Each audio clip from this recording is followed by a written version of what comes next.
vraiment de souhaiter bienvenue à tout le monde ici et de vous remercier aussi d'être présent autour de cette activité, de ce projet.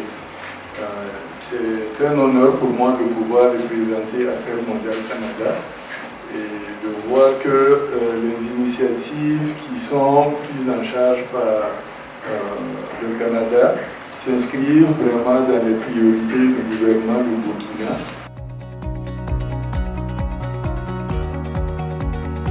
Du projet REEL a réalisé une étude sur les analyses de vulnérabilité dans cette zone de l'Itako-Gourma qui a démontré que les populations et la biodiversité dans cette région sont très vulnérables aux effets du changement climatique et malheureusement cette population et cet écosystème n'a pas de capacité d'adaptation, ces capacités sont très limitées pour pouvoir faire face à ces défis. Ce matin, nous avons assisté en tout cas au comité de pilotage du projet REEL. En tout cas, ayant suivi le bilan de l'exécution en tout cas du PTBA de 2025, nous pouvons dire en tout cas qu'il y a des motifs de satisfaction puisque le projet engrange plus de 60% en tout cas du taux de réalisation physique global. Et en tout cas pour un temps de 50%. Donc nous pouvons dire en tout cas que le projet vraiment a bataillé fort pour en tout cas pouvoir atteindre certains indicateurs. Nous avons aussi un plan de capitalisation pour pouvoir capter les bonnes pratiques sur le terrain en lien avec la mise en œuvre des différentes activités. Donc chaque année, il y a cette étude-là qu'on fait, cette évaluation qu'on mène auprès des cibles en lien avec les activités pour pouvoir capter ces bonnes pratiques.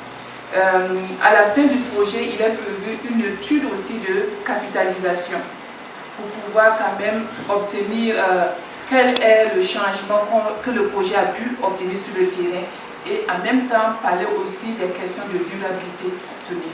Pour chaque pays, en fonction des activités, voilà un certain nombre d'indicateurs que le pays doit contribuer à l'atteinte de l'objectif global du projet. Et ces indicateurs-là, nous les avons caractérisés. On sait comment ça sera mesuré, qui va les mesurer et à quelle période ça sera mesuré. Donc tout ça, c'est des aspects effectivement qui sont inclus dans la stratégie effectivement de suivi et évaluation du projet. Le projet REEL au sein de la commune de Arbolais est positif et elle est vraiment remarquable. Voilà, lorsque nous parcourons en tout cas les différents sites sur lesquels le projet intervient, en l'occurrence le site de Tema, qui a consisté en tout cas à la récupération de 105 hectares, nous pouvons dire vraiment qu'il y a un très grand boulot qui s'est fait en tout cas au niveau du site. Donc nous pouvons dire en général en tout cas que nous sommes satisfaits de l'intervention du projet REEL dans notre collectivité. Pour Bousma, je pense que nous allons avoir des activités physiques au cours de l'année 2026 parce que avec PDS, des activités comme la prise en entreprise citoyenne, les activités que PCRSS a réalisées, notamment la récupération de terres dégradées, que le projet va en tout cas renforcer.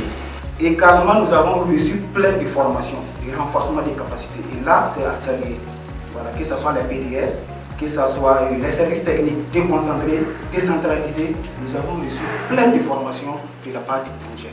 Et ça nous a vraiment donné une certaine manière de voir l'intervention du projet REEL dans notre collectivité.